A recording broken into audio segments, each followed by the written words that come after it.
Assalamualaikum warahmatullahi wabarakatuh.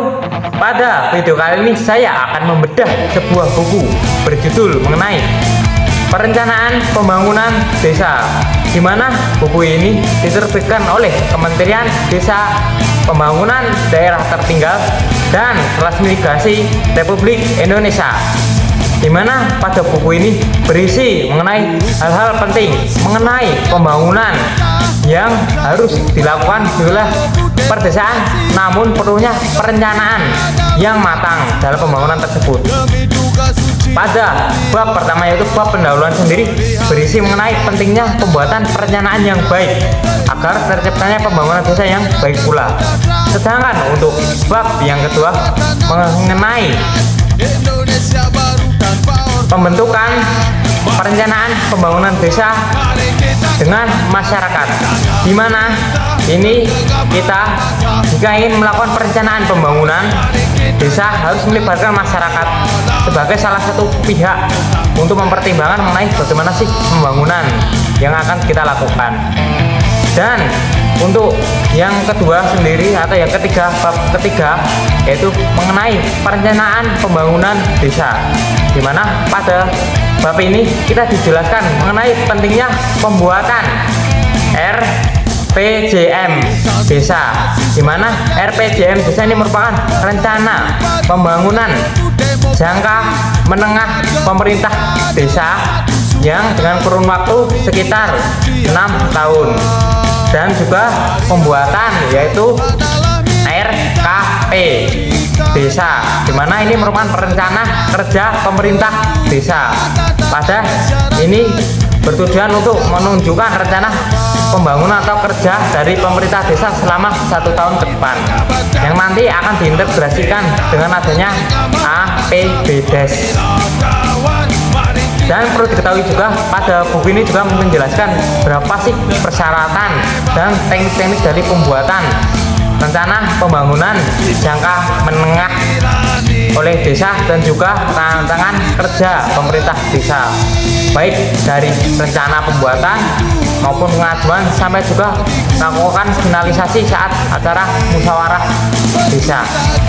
Dan juga di situ dijelaskan mengenai bagaimana sih pembentukan pengurus untuk melakukan pengurusan, yaitu perancangan pembuatan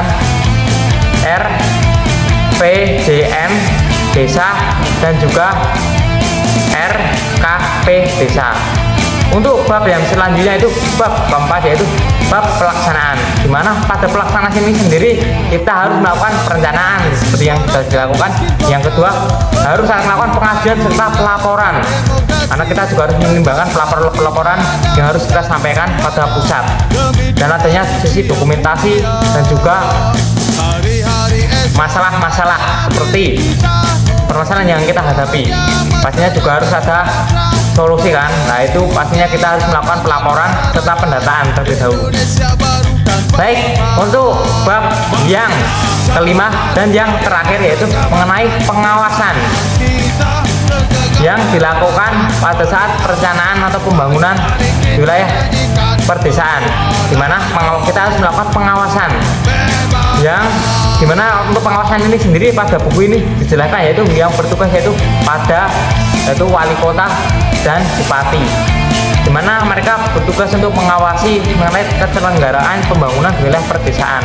Selain itu juga mereka juga mengawasi terjadinya perubahan peraturan dan juga perubahan mengenai pembangunan yang ada di desa. Jadi kita sendiri jika ingin melakukan rencana pembangunan desa yang lebih baik, maka kita harus mempertimbangkan mengenai peraturan atau regulasi yang ada di pemerintahan baik pusat maupun daerah. Baik, dari isi buku yang sudah saya jabarkan tadi, maka kita dapat ambil kesimpulan bahwa isi buku tersebut sangat bermanfaat karena kita mendapatkan pengetahuan mengenai bagaimana sih rincian atau cara pembuatan rencana pembangunan di wilayah perdesaan, di mana rincian pembangunan yang harus kita lakukan, yang pertama harus dilakukan secara sistematis dan melibatkan seluruh pihak baik dari masyarakat maupun juga dari pihak pemerintah pusat di mana dalam penciptaan rancangan atau rencana pembangunan jangka menengah desa maupun rencana kerja pemerintah desa ini kita harus memperhatikan juga mengenai usulan atau gagasan pemikiran dari pihak-pihak masyarakat dan juga mengenai rencana pembangunan oleh pemerintah pusat maupun pemerintah daerah. Namun perlu digarisbawahi juga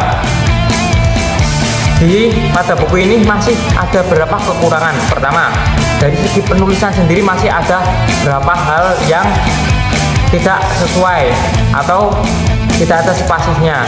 Untuk yang selanjutnya sendiri yaitu bahasa yang digunakan memang masih agak ambigu. Untuk yang selanjutnya yaitu mengenai isinya masih kurang terperinci karena di situ dijelaskan cuman mengenai yaitu perencanaan atau pembuatan rencana pembangunan jangka menengah pemerintah desa dan juga rencana program kerja pemerintah desa.